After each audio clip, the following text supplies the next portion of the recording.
Good morning and welcome to Atheist Talk on KTNF AM 950, the progressive voice of Minnesota.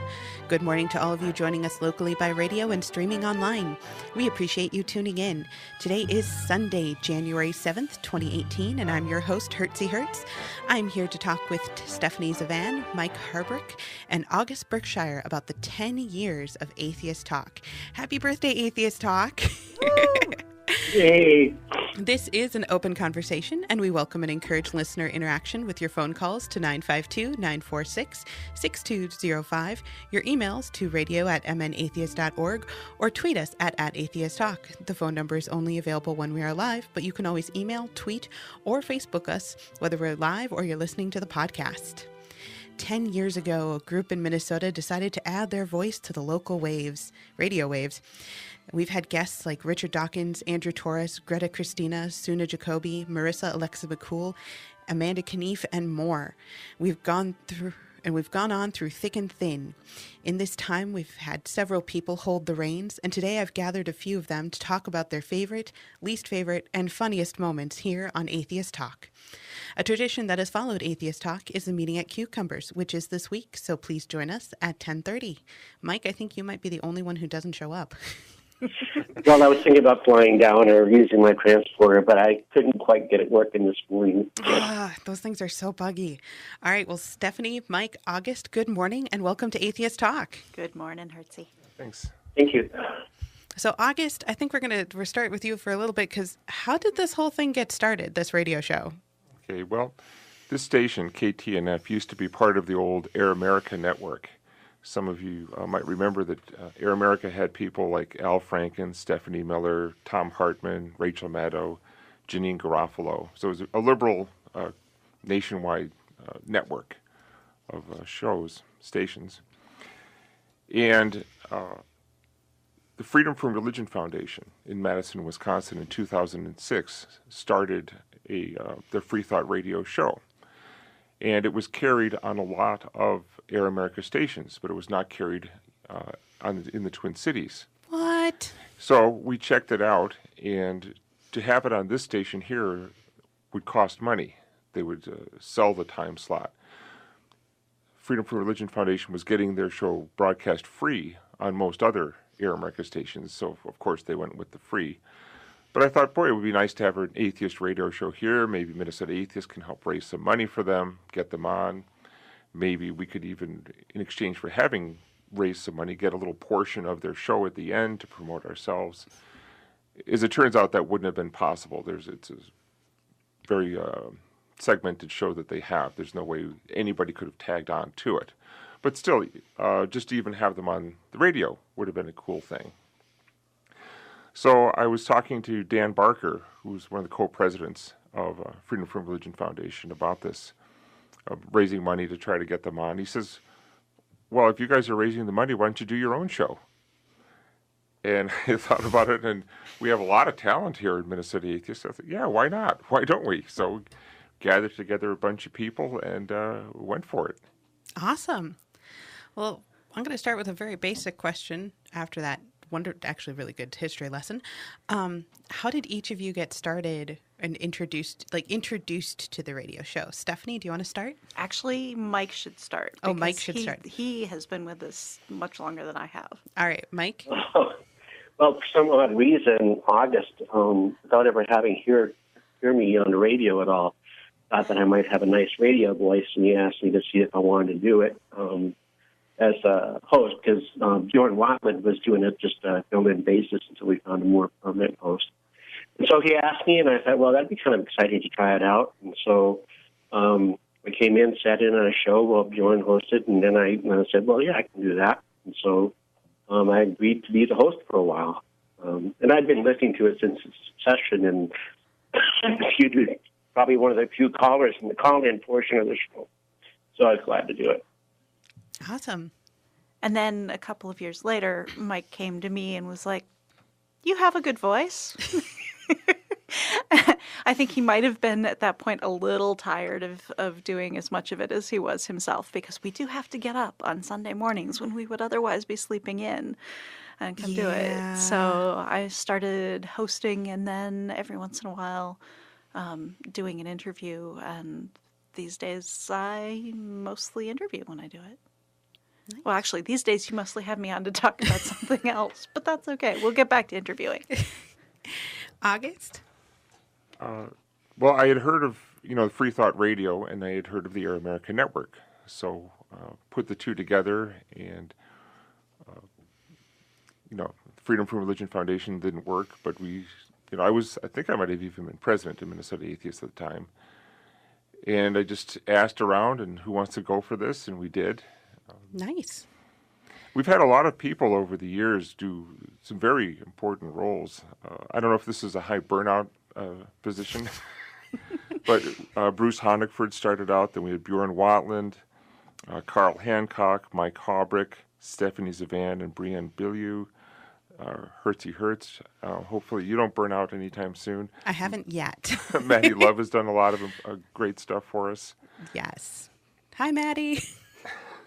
If you're listening, or when you're looking at this for the podcast. All right. I have to admit, actually, my introduction was being a guest on the show. And then a couple of friends and I, we were like, oh, we'll just take this 1 week. And then it was like, oh, we need someone to do the thing. And I was like, sure, why not? Mm-hmm. All right. So what was your first show, Mike?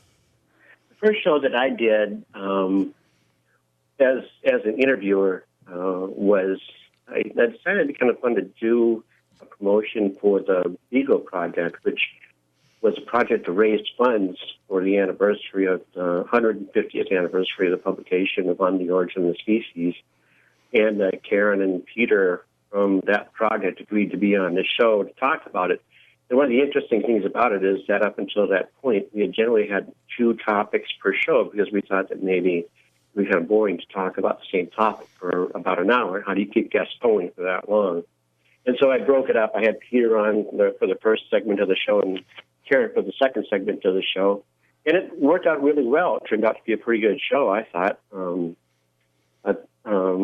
I got some things wrong. I had fully researched the way it should, but Peter and Karen were both glad to correct me gently while we were on the air, and I had fun with it. Awesome. Stephanie? The first several interviews I did, I completely cheated because I interviewed people I already knew and talked to, which, if you're thinking about getting into this is not a bad way to do it. The first show that I did was promoting a conference called Science Online, which doesn't exist anymore, but it was basically a conference where a bunch of people who were doing various things to communicate science using the internet, which that was a relatively new thing because we're talking probably 2010, maybe even 2009. For that, got together, talked about, what they'd done, the challenges, what worked, what didn't. And we're all getting together trying to figure out how to use this not entirely new technology, but, things were being added to make it easier or supposedly easier all the time. And just figuring out how to get good information out there. Nice. August? Well, it's interesting how the structure of the show has changed.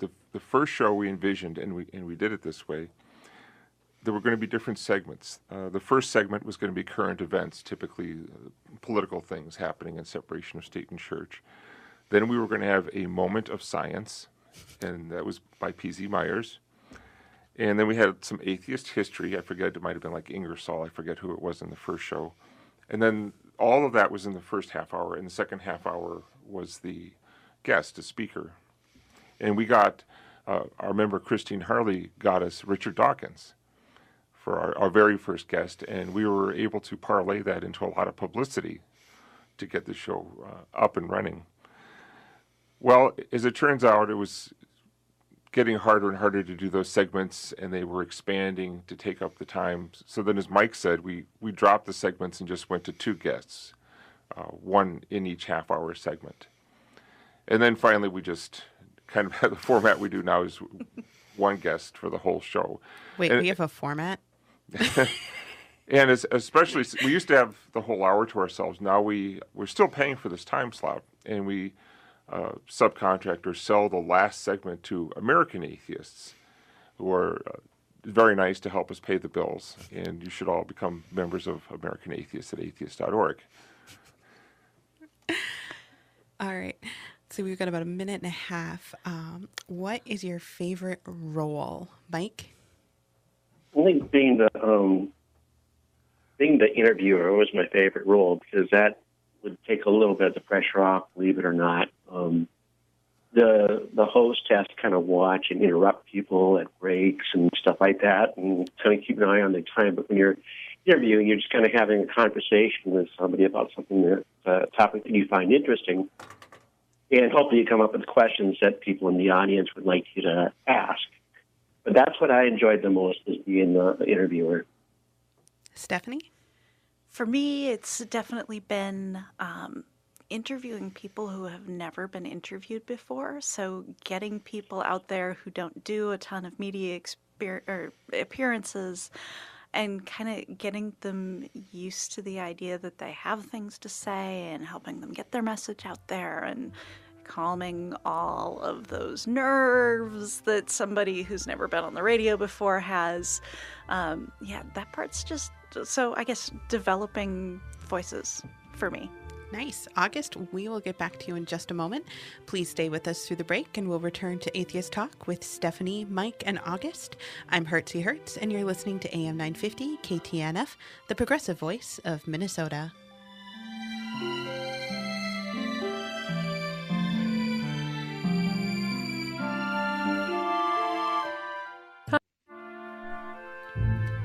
Welcome back to AM 950 KTNF, the progressive voice of Minnesota.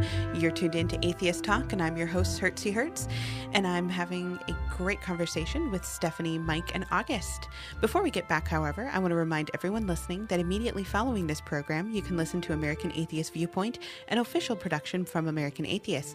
Please note, you can always catch American Atheist Viewpoint by subscribing to the podcast version in iTunes, Google Play, Stitcher, or the podcast player of your choice.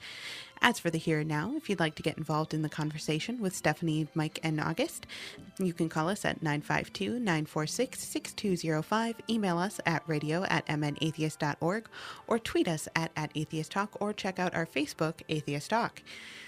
I also want to take a moment to thank a behind-the-scenes volunteer who has been with Atheist Talk, I think, since the beginning. August, you can correct me if I'm wrong on that, and has been amazing to work with. And I just want to say thank you, Steve, for all of your hard work and help throughout the years. Yes. So we were talking about our favorite roles, and August, I'm going to butt in with mine, because mine is the exact opposite of yours, Mike. I like being the host. I like having a nice little script I read, and then, I can interject every so often with a question or a funny comment. August, how about you? What's your favorite role? Well, I've never been the host. I've just either been interviewed or been the interviewer. The show that sticks out in my mind as one of my favorites is a special favorite role. We'll get to show next. Well, do I like to be interviewed or conduct the interview? I guess it doesn't really matter. Okay. Either way. All right. Well, Mike, do you remember your first guest? Yeah, the first guest was actually that Beagle Project show. It was Karen James, and I'm sorry, I forgot Peter's last name, but they were instrumental in trying to fundraise a project for the Beagle crew, build a replica for science, and so it was a pair of guests. They were a lot of fun. They were very good on the radio. Interesting. Talked to Peter from London, and Karen was also in England at the time. So it was like, I don't know if that was our first overseas show, but it was a lot of fun. Awesome. Stephanie, do you remember your first guest? Well, I've already talked about talking to Bora for Science Online, but after that, I think the next person I interviewed was Peter Lipson, who is a doctor out of Michigan who's been involved in the skeptic movement for a very long time. He used to blog as Pal MD, particularly with the crew on the Denialist blog. And so we, I believe, talked about vaccination. Ooh. Yeah, which is always a little bit of a contentious topic. Pretty sure that was the first show I had a call on. And so, but, he's really good. One of the things that he does for a living is calm the fears of people. And so when when we're talking about vaccines, we're, working on parents' fears because anti-vaxxers really work to stoke those. And so that was a really good example of one of those times when I got a call where I just kind of cringed as I listened to the call, and the guest handled it just fine, which is honestly usually the way it goes. Oh, yeah. August? Well, I was on the very first show. I can't exactly remember my role. I know I wasn't the host, and I wasn't the main interviewer. That was Christine Harley interviewed Richard Dawkins. I think you talked to PZ in a Moment of Science. Okay, but then he actually was the one who did the Moment of Science. I might have introduced the segments, perhaps. Yeah. But I didn't work the controls. I've never worked. I would remember that. It would be a terrifying experience, and I would remember. We'd like to make a moment to thank KTNF and their awesome producers. Yeah. We got a thumbs up from Hunter, so I guess that's good. One thing I found as an interviewer is just make a really long list of questions, more than you can possibly think you're going to use. And, put them in a priority order. And that takes away a lot of nervousness. I'm not the greatest about thinking of questions off the top of my head. So that's what's worked for me. I sometimes go a little free thought. And go, free listing, list free. Okay. Yeah, my first one was, I think, Andrew Torres from Opening Arguments. And that was so nerve-wracking because I like his show so much. How has the show evolved since you started becoming involved with this? Mike? One of the things that's really evolved is we've broadened our topics out quite a bit. In addition to the format. But so one of the things as a producer I kind of wanted to emphasize was that this is not really a show about talking about atheism, but talking with atheists and talking about topics that atheists are interested in, things like science fiction, comics, literature, and especially science. And so we broadened out what we bring in. It's gotten, Stephanie has really helped in bringing it out to be a lot more intersectional as far as the way that society interacts with atheism. And so I think it's really gotten to be a really good show as a resource for people.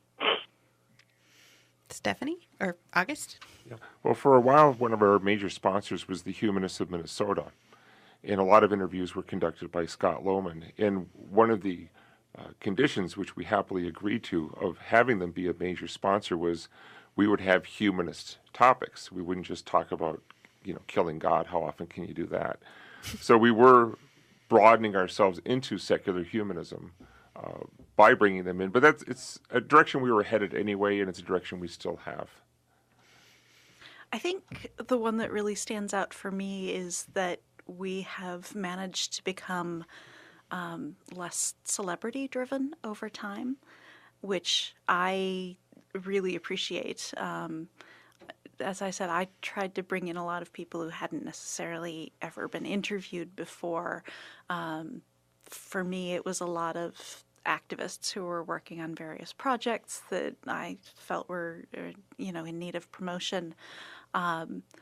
With the occasional show, like a holiday show where we talked about what atheists actually do or don't do for Christmas, that kind of thing.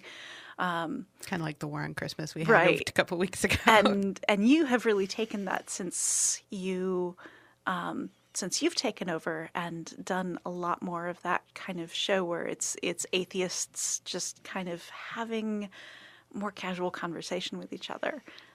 So I've really appreciated that. No, let's say we'll still have a few celebrities because there's a few like big name podcasters, or at least in my circle, big name podcasters that I'm like, we need you on. Marissa, I'm looking at you. All right. So what was the worst guest? Or I'm sorry, what was your favorite guest or topic? We'll go with the positive thoughts first. Mike?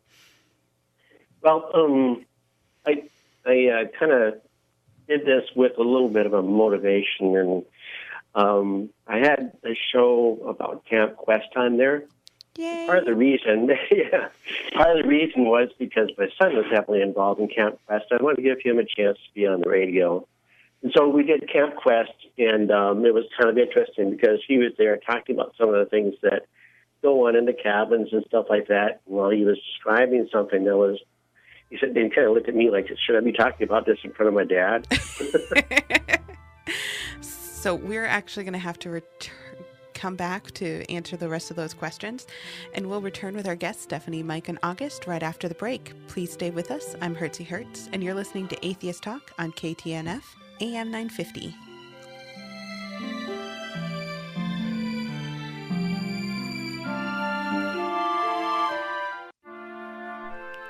Thank you for tuning in to Atheist Talk on AM 950 KTNF. I'm your host, Hertzey Hertz, and we're here having what I would classify as a fascinating conversation with Stephanie Svan, Mike Haubrich, and August Berkshire, the old crowd remembering 10 years of Atheist Talk.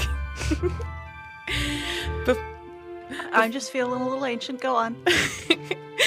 Before we continue this conversation, which will be our final segment with Stephanie, Mike, and August, there's a bit of housekeeping I need to attend to. Atheist Talk is produced with the funding from Minnesota Atheists and Cucumbers Restaurant in Edina, Minnesota. Please consider visiting our sponsors, and if you do, let them know that you appreciate their support of Atheist Talk. If you'd like to advertise on the program and help keep us on the air, please contact us at radio@mnatheist.org. I also want to note our dedicated group of volunteers and the generous donations of you, our listeners. You'll help keep Atheist Talk on the air and in podcast form. I also want to note our donors this week, which is George and Jim, and all the attendees at the Flying Spaghetti Monster Dinner. If you're able to help with a donation, please consider doing so at our Radio Fund page or at our Patreon at www.patreon.com/atheisttalk. Minnesota Atheist is a 501c3 tax-deductible organization, and we couldn't do this show without you. We deeply appreciate your support. Music for Atheist Talk is by composer and member Bernd Michael Davis and is used with permission. Please note all our opinions are of the guests and hosts only and do not necessarily reflect those of Minnesota Atheist as an organization. As always, check out the Minnesota Atheist website for podcasts of previous programs. You can browse our articles, book reviews, and peruse the calendar of upcoming events. You can also sign up for the Atheist Weekly email. AWE will give you a heads up as to upcoming events, and it's a great way to stay connected to the community. We always have tons of activities going on all around the Twin Cities and the outlying suburbs. If you enjoy the show and all Minnesota Atheist has to offer, consider becoming a member of Minnesota Atheist while you're on the website. Membership has some great perks. Check out how on the website. With all that relevant and very useful information out of the way, let's get back to our conversation with Stephanie, Mike, and August. Thanks, Hertzey. I'm getting better at that. All right, so Mike was talking about his favorite guest or topic. Stephanie, you're up next. I think, well, I mean, I've gotten to, through this show, interview Neil deGrasse Tyson, but honestly, I don't even remember it. I was a little nervous on that one. I think the one that stands out for me was the second time that I've talked to Amanda Marcotte on here. We usually try to schedule shows way ahead, but one of the advantages of that not always working out is that sometimes I get to talk to people about very topical things. And this was just after the Planned Parenthood hit videos had come out, and there was a whole bunch of information still working on coming out on them, and a bunch of reproductive rights activists who were going through and trying to get their message out. But the group that did it was, releasing videos in a way that was very media savvy, and so they were the ones mostly getting their information forward. And so we got to sit down for an hour and go, okay, no, here's what's going on. Here's what happened with these videos. Here's what we know. Here's some information on how these things really happen. And so it was a chance to get out there and clear up some really bad political misinformation in essentially real time. And I don't get to have an effect like that all that often, so that was very cool. That is pretty awesome. August? Well, I've been active in the atheist movement for about 35 years, so I probably have more of a sense of history than a lot of atheists. And the show that sticks out in my mind is we did a special Mother's Day show on the founding mothers of free thought. Ooh. And I had Annie Laurie Gaylor, who published a book called Women Without Superstition, which is the best bargain in atheism. It's a thick hardcover book, $25. It remains the best bargain. Anyway, we obviously couldn't cover all the women in there, but we picked 4. And we discussed them for the show. And that sticks out in my mind as one of my favorites. All right. And what was the worst guest or topic you had, Mike? It wasn't that they were a bad person or a bad topic, but it was kind of a fill-in because, well, one of my panics was always getting the phone number wrong or something like that, and I had gotten Mike Weinstein's phone number wrong, so we tried to call him, and we didn't get through. So the first segment went well. We had Steve Peterson, volunteer, great guy, who contacted somebody from a military atheist group, and that segment went well. But for the second half, Cynthia Egley talked to somebody, and I don't want to name names, but it was one of those interviews where she was really trying to get somebody to talk, and the poor guy couldn't come up with anything more than just a yes or no type of answer. So here, poor Cynthia and I are trying to fill in the time while the guest is kind of sitting there twiddling his thumbs. And that was really difficult. And I think it's probably every interviewer's nightmare. All right. And looks like we have a call, but we'll wait for the producer to get that. So, Stephanie, do you want to talk about? Yeah, I don't think I've had happened? any, bad guests. Although the first time I interviewed Amanda Marcotte, I did really have to get used to the fact that she answered both my question and every follow-up that I had written down in about 3 sentences when I asked it. So I was scrambling at the end to come up with stuff. And luckily we had a climate change denier call in, and she just took him out, and that was beautiful. But no, it's always the one where you have a trouble actually getting a hold of the guest. And at one point I was interviewing Jessica Alquist, who was in town, and the folks who were bringing her had trouble finding the studio. Ooh. So I got to sit there and talk by myself for the first entire segment. Oh, man. I have no idea to this day what I talked about, but we did manage it. And once she got in, it was a great show. Oh, good. Or we actually have Scott Lohman on. He Hey, is Scott. a host and also has been a longtime member of Atheist Talk. How are you doing, Scott? Hi, guys. It's great to have a show. I was kind of shocked when I realized we'd now gotten to 10 years. It didn't seem like we've been doing it that long. No. Now, there was a break for about a year and a half where we didn't have the show. Really? Right, but Yeah, there still, was. even getting to 10 years is impressive for a lot of things on that. Wait, so I had to wait a year and a half to do this? Dang it. Well, it's an opportunity for another show. Okay, true. Scott? So the 2 things I wanted to bring up as you were asking about fun shows, I don't remember my first time. I actually think it was interviewing Susan Jacoby way back when we were having her as a guest for our annual Humanist Banquet on that. So that was kind of fun and a little nerve-wracking getting ready. But the interesting one was the one time that I think Mike will remember this. We were trying to call C.J. Whirlyman in. He was in somewhere in the southeast Pacific, and Indonesia. We were desperately trying to dial him. We had to use this calling card and thing, so the poor engineer had to type in like 20 phone numbers. And I was watching him do that, and we're coming on live, and it's like, okay, we don't have the guest online. This is going to be very interesting. This was Scott interviewed me about a book that he hadn't even read. Yep, which fortunately Mike had, so we were able to sound intelligent for about half the show, and then I think we I don't know, can't remember if we actually did get him on for part of it or if it just never connected. Yeah. No, I don't think we ever did connect. It was kind of difficult, but we made it through, and you were professional, and then it sounded good. Yeah, I was gonna say, So that was made interesting. So I just wanted to contribute those 2 things. I'll let you guys finish up. It's Scott, been great being involved with this show, and I really enjoy it. Scott, if you want to stick around, that's fine.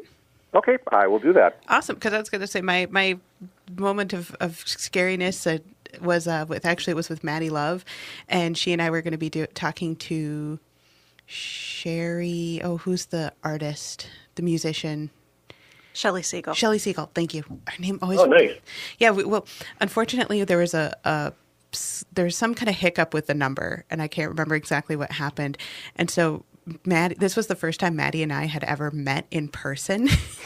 So we're looking at each other across the table, and we're just like, what do we do? What do we do? What do we do?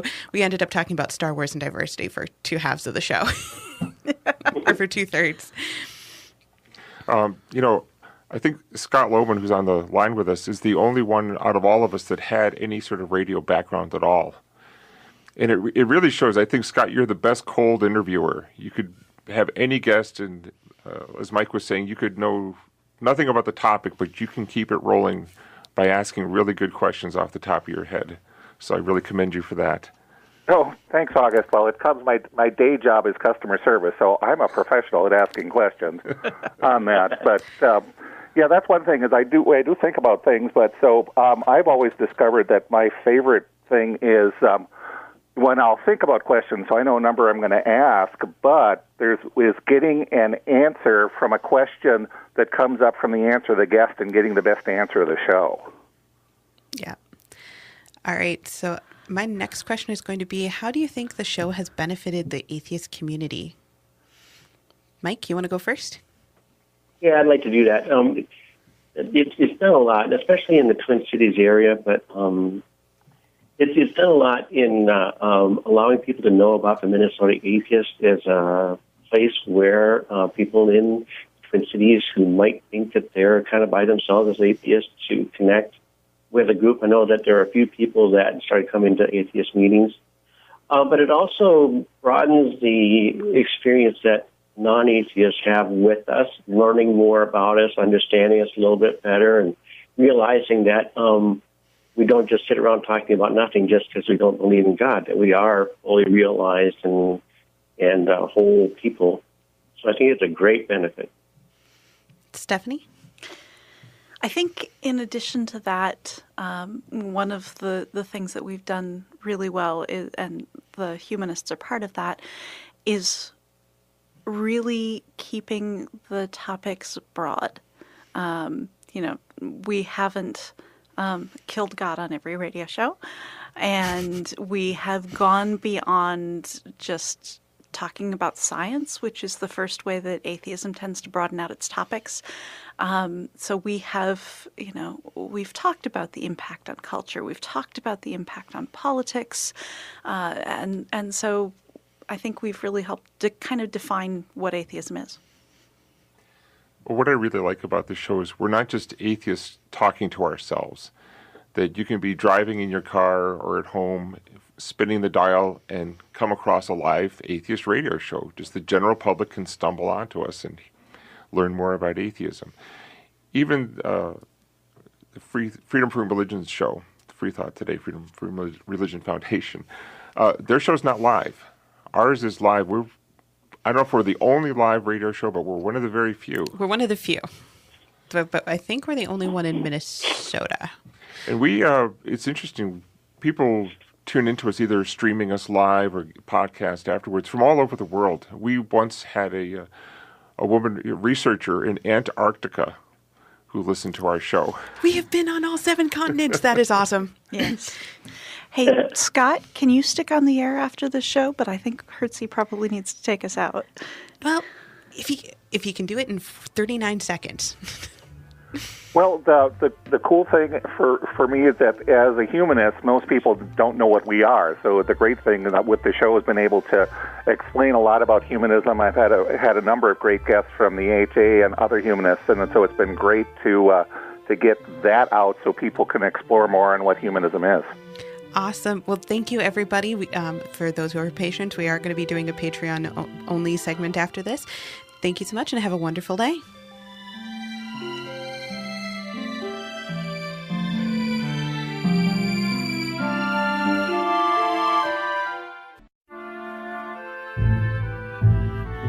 Hello and welcome to the American Atheist Viewpoint.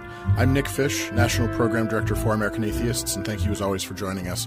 This week, the Federal Emergency Management Agency announced that churches, for the first time, would be eligible to receive grants intended to help essential service providers rebuild following a natural disaster. So these are grants that are intended to help what are called non-critical essential government-type services, organizations that provide those sorts of services. So these are groups like alcohol and drug treatment facilities, homeless shelters, libraries, food assistance programs, museums, performing arts centers, things like that, things that provide types of services that are similar to what the government would provide and are open to the general public and are available to be available to the general public. This is the sort of thing that has really taken off as a result of a mischaracterization on the part of the president and on the part of people who advocate for churches receiving this money. They're framing it by saying things like, and this is a tweet from the president, quote, "Churches in Texas should be entitled to reimbursement from FEMA relief funds for helping victims of Hurricane Harvey, just like others," the president tweeted. That's the end of the quote. Churches are already eligible for reimbursement for services they provide. What FEMA is doing is changing the definition of community centers and changing the definition of who is eligible for these grants. And again, this isn't a reimbursement. This isn't for the church who houses victims and suffers damage as a result of housing those victims, or suffers expenses because of work that they're doing to provide disaster relief. These are grants intended to help organizations rebuild their facilities after a disaster. So, sort of in recognition of service that they provide in the course of their normal business. So not during the disaster. This has nothing to do with reimbursement after disasters. And what's more is they're misapplying the Trinity Lutheran case. The Trinity Lutheran case was about vouchers being given to churches or religious organizations to undertake secular services or undertake some sort of project that had a nominally secular purpose. What these grants that FEMA is allowing churches to have access to, what those grants do is they would allow the churches to rebuild things like their sanctuary, to rebuild a steeple, to refurbish or refurnish their religious facilities. So purchasing Bibles, purchasing the shrines, purchasing all the stuff that has nothing to do with providing secular services, but only for religious worship purposes. And while obviously we really feel bad for churches, we feel it's really too bad when something happens like this, when there's an act of God, so to speak, that impacts a community and impacts individual organizations and individual businesses. This change doesn't equalize anything. It's not that churches were being shut out of something that secular, just generic secular organizations have access to. It's only a limited number, a limited sort of organization that had access to these grants. It's not just, if American Atheists was in Texas when the hurricane struck and our headquarters was damaged, we wouldn't be eligible for these sort of grants because we do not provide the sorts of social services that the grants are intended to help support after a disaster. We would have to have flood insurance, or we would have to apply for government subsidized loans, which, by the way, the churches are already eligible to apply for. This is, in fact, elevating churches above similarly situated organizations and giving them special access to things. Now, obviously, giving money directly to churches from the government for the purposes of building religious facilities, this is the definition of an Establishment Clause violation. This is exactly the sort of thing that the founders warned us against, and that they were strongly opposed to, because what this is it's a direct transfer of taxpayer dollars to a religious institution for the purposes of building a church, period.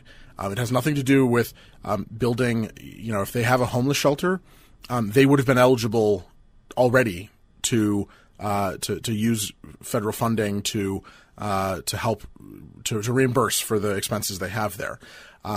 What this does is take it even a step further, and they're essentially robbing a fund that is supposed to help communities provide social services and get those organizations back up and running as soon as possible. They're robbing that fund to pay for Bibles and to pay for altars and to pay for the Torah Ark and to pay for minarets and to pay for steeples. This isn't the intent. This isn't what these things should be doing. And so this is something that we and many of the other atheist organizations are monitoring very closely, because we need to see exactly what form this is going to take. And it's of note that they're not categorizing this as a rules change, because changing rules requires that the government go through certain procedures. All they're doing here is reinterpreting an existing rule and not actually making a new one, which means they can sort of play a little more fast and loose with the timing of things and providing for public comment and all that, which, really speaks to the attitude that they have toward this change. That this is more about, robbing a piggy bank was the way that I think the Secular Coalition for America termed it. And that's exactly what it is. This is a smash and grab. This is, let's get whatever resources we can immediately, and do it as soon as possible, before anybody can challenge it. And, they're, again, misapplying the ruling in Trinity, which was the playground, repaving case, and misapplying it and taking it even further, which is exactly what we warned against in the briefs that were filed for that case. That this was just ripe for misinterpretation and for further expansion of churches' access to money in a totally unaccountable and untransparent way. Now, the other thing that, and one of the reasons that I think that churches should be hesitant to want this money, is that it comes with strings. It comes with transparency requirements, or it should. And do churches really want to open up their books to make sure that this money is being spent in the way that it's supposed to be? Do we want the government to be in the position of having to tell a church that spending $100,000 on an altar is a frivolous expense? Is that the decision that we want the federal government making on behalf of churches? If churches want to, spend $100,000 on an altar, they have every right to do that. But they have every right to do that with their money, not with our taxpayer dollars, not with the money that the government is giving them. If their donors want to support that, then their donors can give them the money to do that. And there's certainly an argument to be made about whether or not that should be tax deductible, but it is. And that's a benefit they already have. What they don't have to do is report any of their numbers. They don't have to disclose their finances. And giving a blank check to a church to rebuild altars is not something that we should be doing with disaster relief money. That's all the time I have for this week. Thank you, as always, for joining us. For more information about our work, please visit www.atheists.org. Thanks so much, and Happy New Year.